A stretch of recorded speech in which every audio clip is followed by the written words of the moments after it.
Salut à tous, j'espère que vous allez bien. Alors, si c'est la première fois que tu me découvres, je te demanderai de t'abonner, d'activer la cloche des notifications, de liker, de partager massivement la vidéo et de nous laisser également des commentaires. Alors, si cela est fait, je te dis merci pour ton geste. Comme je le dis constamment dans mes partages, que Salomon dit qu'il n'y a rien de nouveau. Ce qui a été, c'est ce qui est et c'est ce qui sera encore. Et que le physique est le reflet du non visible. Le Créateur, par son verbe, parle tantôt d'une manière, tantôt d'une autre, il en est pas en point de garde. Alors, toi qui m'écoutes aujourd'hui, si tu ne prenais pas garde autrefois, dès à présent, commence à prendre garde par rapport à ce que tes yeux peuvent voir, tes oreilles peuvent entendre, tes sens peuvent capter au travers de la nature. Analyse bien la situation, retiens ce qui est bon et ce qui est mauvais, bien entendu, et transmets-le à tes enfants, afin qu'ils puissent sortir de l'ignorance. Parce qu'il y a une formule qui dit que l'homme, la femme, l'enfant, l'être, la créature périt faute de connaissance. Donc, il est primordial pour nous de pouvoir fusionner avec le savoir, afin d'avoir une meilleure visibilité des choses. Et encore, nos pères, nos mères, dans les temps d'autrefois, ont toujours pu appuyer leur dire, pas des métaphores, des énigmes, des paraboles, des dictons, des proverbes, en utilisant les éléments de la faune et de la flore. Ils ne peuvent pas aller au-delà, car la loi du Créateur le veut ainsi. Nous sommes tous contenus dans un globe, je dis bien, je pèse mes mots, personne ne peut sortir, ne peut y entrer. Alors, je reviens encore vers vous pour un décryptage, pour une analyse profonde par rapport à une sortie qu'a produit, une vidéo qu'a produit ce personnage de Justin Dissakalia Zulu-Lassan, ce faux pasteur camerounais, ce bandit de grand chemin, cet usurpateur d'identité qui est venu sur les réseaux sociaux en se donnant des titres comme quoi il est le deuxième né de la création. Il a osé dire qu'il est le deuxième né de la création tout entière, qu'il a assisté à la création tout entière. Est-ce que vous comprenez? Et que, en fait, il est le petit frère de celui qu'on nomme dans les Bibles classiques Jésus. Dans son livre à lui, que voici, il appelle Bible, lui, il appelle en fait Job Kissabe Koudoumane. Ce livre, en fait, comme je l'ai toujours dit, pour écrire ce livre, ce personnage de Zulu-Lassan là, ce bandit, ce faux pasteur-là, a dû copier en fait dans les Bibles classiques. Il a copié dans le livre Secret d'Enoch, il a copié dans le livre d'Alan Kardec, il a copié dans le livre de Fabre d'Oliver, il a copié également dans le livre des Secrets d'Enoch pour pouvoir écrire ce livre. Alors, j'ai déjà démontré cela à maintes reprises. Alors, il a fait une vidéo dont le titre est le désir et le plaisir de la chair. C'est des vidéos qu'il a déjà eu à faire, c'est des sujets qu'il a déjà eu à parler dessus. Alors, il revient dessus, pas de souci. Alors, nous allons entrer dans les détails parce que le départ est très très important. Comme je l'avais dit en fait, pour attraper un criminel, un assassin, il faut utiliser l'objet du crime. Et ça, c'est l'objet du crime en fait. Alors, on va utiliser en fait son livre que lui a écrit pour le démontrer en fait que ce dont il parle en fait dans sa vidéo du plaisir, du désir sexuel de la chair. Et en fait, il va essayer de démontrer en fait ceux qui ont commencé en fait à désirer la chair et que c'est à partir d'eux que les autres également, on va dire peut-être les non-initiés ou bien pas, ou les initiés ont eu à désirer en fait la chair, c'est-à-dire à désirer les femmes quand on voit les femmes dans la rue et à les désirer en fait. Alors, généralement, les gens ont l'habitude de dire que mieux vaut la fin d'une chose que son commencement. Et moi, je vous dirais que le départ et la fin d'une chose sont importants. Est-ce que vous comprenez? Parce que le départ, c'est la base. Le départ, c'est le fondement même de la chose. Quand le départ est mal fait, les fondations vont lâcher. Alors, nous allons commencer par le départ pour vous montrer en fait que ce que Zulu-là, ce faux pasteur camerounais là, est en train de raconter par rapport à ceux qui ont commencé à désirer la chair est faux. Je vais vous démontrer encore cela. Alors, pour ça, on va aller en fait, parce qu'il dit dans son propos, en fait, je n'ai pas écouté toute la vidéo, il suffit d'écouter le début. Le début, en fait, parce que pour pouvoir comprendre des choses, pour pouvoir démontrer des choses, il y a une suite logique dans chaque chose. J'ai toujours dit qu'en fait, la Bible, en fait, c'est un livre littéraire. Et pour pouvoir faire une analyse, on a besoin de faire ce qu'on appelle une étude de texte. Un peu comme on faisait afin de faire une bonne dissertation. Est-ce que vous voyez?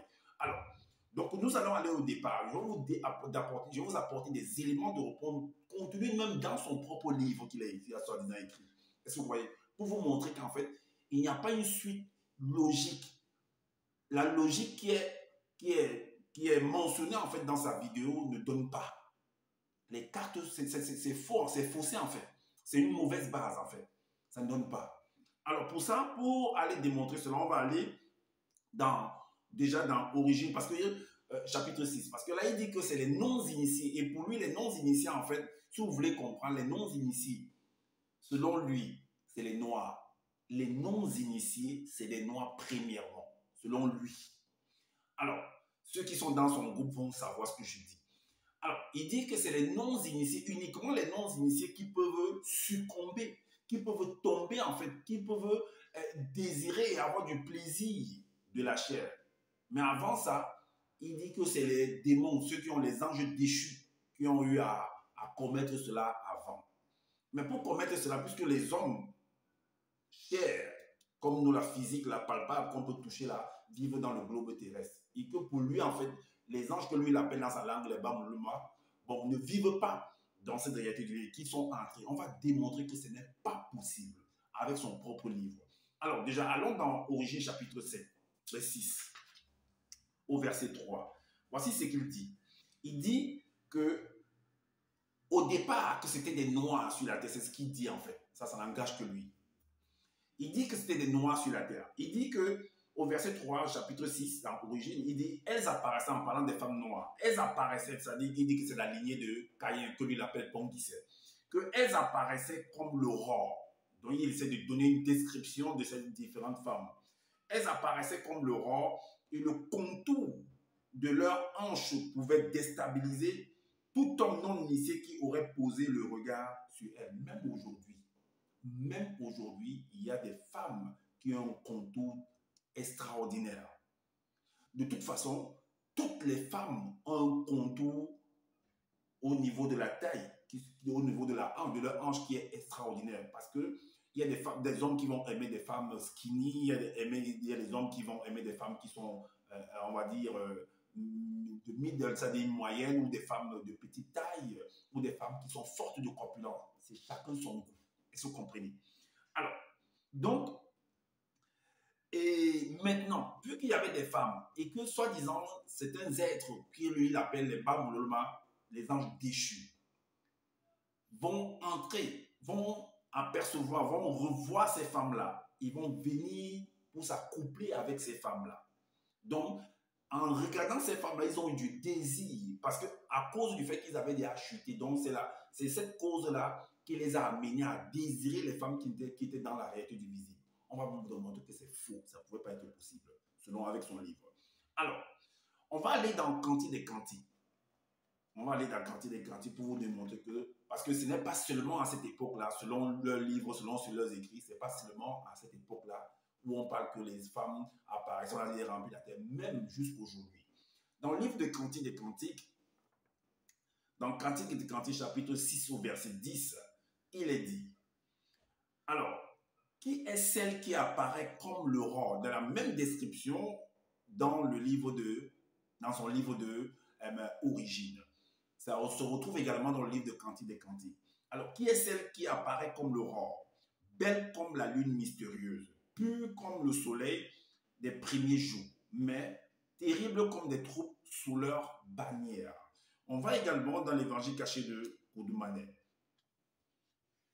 Chapitre 9, le verset 16. C'est Marie que lui l'appelle Ioumé avec Joseph. Alors, il est dit ici qu'il a écrit que Kola, il t'a dit à Ioumé, donc il va apprécier, donc Joseph va apprécier en fait Marie. Voici ce que lui, il a écrit.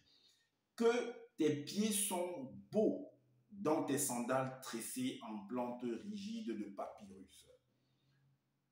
Fille de Loba. Alors, les contours de tes hanches sont l'œuvre, les contours de tes hanches sont l'œuvre de l'entité en charge des naissances et l'entité en charge de l'introduction dans le visible. Ok. Maintenant, on va aller dans le livre de 2 Samuel. Puisqu'il dit que dans Origine chapitre 6 au verset 3, il fait comprendre que ces femmes-là qui apparaissaient comme l'aurore avec des hanches dans le contour pouvaient déstabiliser les non-initiés. Donc, il n'y avait que les non-initiés qui pouvaient être déstabilisés. On va donc voir, parce que dans le livre de 2 Samuel, on parle là de David, le roi David. Est-ce que la question que j'aimerais qu'on se pose, que vous devez vous poser également, est-ce que David, pour lui, pour ce monsieur, ou bien pour vous, ou bien pour lui, était un non-initié? Parce que lui également, il va succomber à la beauté d'une femme. Allez donc comprendre qu'est-ce qu'il avait vu au travers de la beauté, au travers du corps de cette femme-là, pour la désirer. Lisons néanmoins. Dans 2 Samuel chapitre 6 au verset 2, il est dit, un soir, selon ce qu'ils ont écrit, hein, un soir, pendant la pleine lune, David se leva de sa couche. Et comme il se promenait sur la terrasse de la maison royale, il aperçut de là une très belle femme noire qui se baignait dans la rivière. Le verset 5 dit, alors, David ne vit, non, le verset 6 plutôt. Alors, le roi David se mit à désirer, parce que vous avez bien vu le titre qu'il a mis, le désir et le plaisir de la chair. Alors, on dit que David se mit à désirer de tout son être cette belle femme qui se baignait. Mais qu'est-ce qu'il avait vu? Parce que rappelez-vous dans le livre, dans les Bibles classiques, dans Proverbes chapitre 15 au verset 30, il est dit, ce qui frappe aux yeux réjouit le cœur. Ce qui frappe aux yeux réjouit le cœur. Alors, il est dit dans le verset, dans 2 Samuel chapitre 6 au verset 6, alors le roi David se mit à désirer de tout son être cette belle femme qui se baignait. À la suite, qu'est-ce qu'il va faire? Alors David appela son homme de main et lui demanda qui était cette femme, dont on lui a même renseigné qui était cette femme. Il a posé la question de savoir qui est cette femme. Et on va lui dire qui est cette femme. Malgré cela, il va s'en foutre et il va néanmoins la prendre. Est-ce que vous voyez? Alors, et son homme de main lui dit, n'est-ce pas Bathsheba, fille de Eliam, femme de Uri, la femme de Uri, dont on lui a dit, il connaissait qui était le mari de cette femme. Il ne sera pas empêché de continuer de coucher avec elle. Est-ce que David était un homme initié pour succomber au désir de cette femme-là, à la beauté corporelle de la chair de cette femme-là? Puisque Zoula nous fait comprendre qu'il n'y avait que les non-initiés qui pouvaient succomber en fait. Est-ce que vous comprenez? Alors, maintenant, on va aller sur la partie où il fait comprendre que les anges sont descendus pour pouvoir venir s'accoupler avec. Alors, rappelez-vous une chose, c'est que dans la dernière vidéo de ce personnage de Zoula Hassan là, il a parlé de la protection divine.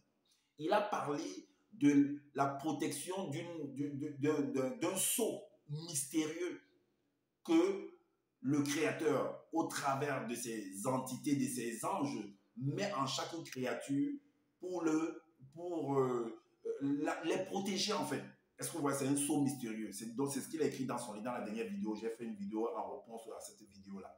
Alors, on va donc voir si c'était possible, soi-disant que des êtres venus d'ailleurs, donc qui ne vivent pas de cette réalité, dans cette réalité-ci, ont pu pénétrer en fait le globe terrestre et venir s'accoupler avec soi-disant des femmes pour donner naissance à je ne sais pas à quoi. Alors, pour ça, on va dans Origine chapitre 7, verset 1. Voici ce qu'il écrit. Il est dit, à cette époque précise, une époque précise, quelle époque? Les dates, c'est quoi? À cette époque précise, un groupe d'anges déchus parmi la troupe de Satan, dont le mauvais esprit, émané du monde spirituel, influence spirituelle, occulte qui, après avoir introduit l'hybridation avec les animaux, considéra que ces filles noires non initiées, issues de la lignée de Caïn, sous forme sensible, étaient belles et agréables et en devint amoureux, et il se mit à conspirer entre eux sur ces femmes noires, afin de s'unir comme à des facultés génératrices à toutes celles qui leur plurent de préférence. Le verset 6, voici ce qu'il va dire. Il dit, alors, ces anges déchus descendirent et se matérialisèrent en forme d'hommes noirs, quoi qu'ils restassent. Je vous ai bien dit que, en fait, les non-initiés dont il parle là, qui pouvaient être déstabilisés par les contours des hanches de ces femmes-là, en fait, c'était les non-initiés pour lui, en fait, eux, sont des noirs. Et on vous dit ici que ces anges déchus-là se sont matérialisés et en forme d'hommes noirs, quoi qu'ils restassent intérieurement des êtres de lumière dont la semence a été aussitôt dénaturée par leur rébellion, et ils choisissent chacun plusieurs femmes non initiées par leur enchantement. Alors, ce qu'on doit savoir, c'est que dans le chapitre 4, comme je parlais de la protection du sceau mystérieux, alors, il nous a fait comprendre que dans chaque créature également, et dans le psaume 105, en fait, j'avais précisé, j'avais lu ça dans la dernière vidéo, qu'il a précisé en fait là-dedans que, en fait, que toutes les créatures, en fait, toutes les entités, sont au service, en fait, de son loba. Est-ce que vous comprenez? Alors, donc, si Caïn, après avoir tué son frère, il a fait appel pendant son jugement, qu'on ne le laisse pas comme ça, qu'on essaie de le protéger. Et l'entité, en fait, va l'accorder la protection. C'est ce que lui, il appelle le sceau mystérieux, la protection divine, le cachet. On va lire néanmoins. Dans Origine chapitre 4 au verset 35, il dit « Ensuite, l'entité mit à Caïn un sceau mystérieux dont la protection divine, connue par les esprits, afin que nul déchu, nul animal féroce ou quiconque connaîtra dans la suite qui viendrait à le trouver ne put le nuire volontairement. » Alors, ce que j'aimerais vous poser, ou bien j'aimerais vous amener à vous poser comme question, c'est que, est-ce que les créatures qui existent, il n'y a que les hommes, il n'y a que les plantes, ou alors il n'y a que les hommes qui peuvent avoir la protection, le sceau mystérieux, dont l'Oba n'accorde que le sceau mystérieux aux créatures humaines ou bien hommes? Qu'en est-il de la lune, de la terre, du soleil, des étoiles? Qu'en est-il? Est-ce que ces autres créatures-là ont un sceau mystérieux également? Mais s'ils ont un sceau mystérieux, ça veut dire qu'il y a une protection. Et est-ce qu'une autre créature peut traverser cette protection-là sans la permission de l'Oba et entrer dans une autre réalité pour pouvoir accomplir des actions? Point d'interrogation. Pour ça, on va dans Origine chapitre 1. Origine chapitre 1. Lorsque, pendant la création, dans Origine chapitre 1 au verset 9, il est dit, « Puis la manifestation de la volonté de l'Oba ordonna que les eaux qui sont en dessous des cieux se rassemblent en un seul endroit, afin que le continent, lorsqu'il est écrit, paraisse sous forme de cercle au centre des eaux et solidement retenu par la base semi-spirituelle, semi-astrale et semi-visible. » Et cela fut ainsi. Le verset 10, il est dit, « Et l'homme, par la manifestation de sa volonté, nomma le Mounielé, dans le continent, la terre, dont le continent, c'était la terre. Donc, c'est la terre qui était apparue. Alors, cette terre qui est apparue, qui a été créée là, vous pensez que toi, tu sais que la terre, selon ce que tu as écrit, elle est consciente. Donc, c'est une création, en fait. Est-ce que cette terre-là a également une protection mystérieuse, a le sceau mystérieux? Et si cette terre qui a été créée là a le sceau mystérieux, comment se fait-il que, ou alors le globe a le sceau mystérieux, comment les anges déchus ont pu pénétrer, traverser ce sceau mystérieux-là et venir s'accoupler soi-disant avec des femmes non initiées de la lignée de Caïn, afin de donner des êtres, ou alors c'est-à-dire que traverser cette protection, avoir du désir et traverser cette protection-là pour venir toucher et goûter à leur chair. Comment? Comment? Ou c'est la terre qui a, parce que tu nous as fait comprendre que parfois tu peux avoir également cette protection mystérieuse et que tu baisses la garde. Parce que tu as pris l'exemple en fait de Lot qui s'est accouplé avec soi-disant 2 femmes. Donc lui, il a baissé la garde et les femmes se sont accouplées avec lui. Donc il a baissé son sceau, il a enlevé son sceau mystérieux. C'est ce que tu nous as fait comprendre. Est-ce que la terre également a enlevé, étant consciente, a enlevé son sceau mystérieux afin de laisser les anges déchus de pénétrer, de créer une cavité, de saigner la terre et d'entrer dans cette terre-là, dans le globe, en fait de venir s'accoupler avec des femmes, soi-disant noires, de la lignée de Caïn, comme tu l'as dit, avoir du désir pour ces femmes jusqu'à venir accomplir, jusqu'à leur toucher. C'est vrai ça? Moi, j'analyse. Moi, je ne fais qu'analyser ce que Dieu a écrit, ce que vous avez écrit, afin d'aider également ceux qui m'écoutent de comprendre de manière terre à terre, de manière basique, où est la vérité, Où est-ce qu'il y a eu une mauvaise rédaction des choses? Ça, c'est mon job. Maintenant, que ça plaise à certaines personnes, que ça ne plaise pas à d'autres, ça vous engage. Moi, je fais mon job. J'amène les uns et les autres qui n'ont pas le temps de lire, qui sont fatigués par les choses du quotidien, à mieux je fais le travail pour les aider à mieux comprendre les choses. Parce que j'ai le temps de lire, moi. Alors, donc, tu dis que l'homme, par la manifestation de sa volonté, nomma le continent Terre. Et il nomma la mer des eaux océan. Et la manifestation de sa volonté de considéra que cela était agréable. Alors, donc, quand tu viens nous raconter que les anges déchus ont eu du désir, du plaisir, de la chair, des femmes de la lignée de Caïn, ils sont entrés dans le globe, ont pénétré le globe, afin de s'accoupler avec cette femme-là. Et que c'est à partir d'eux, en fait, que le désir de la chair, le plaisir de la chair a commencé. Et les non-initiés, il n'y avait que les non-initiés qui pouvaient faire cela. C'est ce que tu expliques là. Je te dis que c'est faux. Ce n'est même pas possible. Si tu parles de la protection, si tu mentionnes de la protection en fait divine, du sceau mystérieux qui est en chaque créature, même la terre, même le globe a ce sceau mystérieux. Si on analyse et on suit la logique des choses. Mais comment ils ont fait pour pénétrer? Qui leur a donné l'ordre de pénétrer et de venir s'accoupler?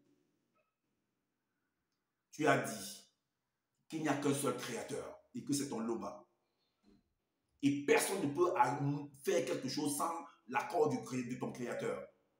Alors, si ils ont pu pénétrer, ça veut dire que loba a ouvert la porte pour qu'ils entrent et viennent accomplir cet acte-là. On est d'accord? Alors, moi, je m'arrête là. Donc, comme je le dis toujours à la fin de mes partages, que je n'ai pas la science infuse. Si vous trouvez qu'il y a des manquements par rapport à ce que je viens de dire, dites-nous en commentaire, sinon faites des vidéos pour pouvoir éclairer les uns les autres également. Abonnez-vous à ma chaîne, activez la cloche des notifications pour être averti des prochaines vidéos et partagez massivement cette vidéo aussi afin de faire connaître les postures de cet homme de Zulu-Lassan là, ce bandit de grand chemin, cet usurpateur d'identité qui est venu raconter n'importe quoi, des vomissures sur les réseaux sociaux, ce cancre de Camerounais là qui raconte des bêtises, qui n'arrive même pas à bien écrire parce qu'il est parti copier des choses à tort et à travers et venir raconter qu'il est le deuxième de la création, en fait d'arnaquer en fait des personnes faibles. La majorité des clients sont en France. Ils ne maîtrisent rien du tout. Ils ne savent même pas lire. Ils ne savent même pas lire. Et je suis là pour les aider eux-mêmes, même s'ils sont orgueilleux. Moi, je suis là pour vous aider à mieux comprendre, à mieux analyser, à mieux réfléchir. Est-ce que vous comprenez que cet homme de Zulu-là, c'est un bandit, c'est un escroc patenté, notoire. Il faut faire attention à ce monsieur-là. Avec tous ces babioles qu'il porte là partout, comme on dirait des mangas en fait. Alors, donc prenez soin de votre famille, prenez soin de votre santé et je vous dis à bientôt pour une prochaine vidéo. Ciao!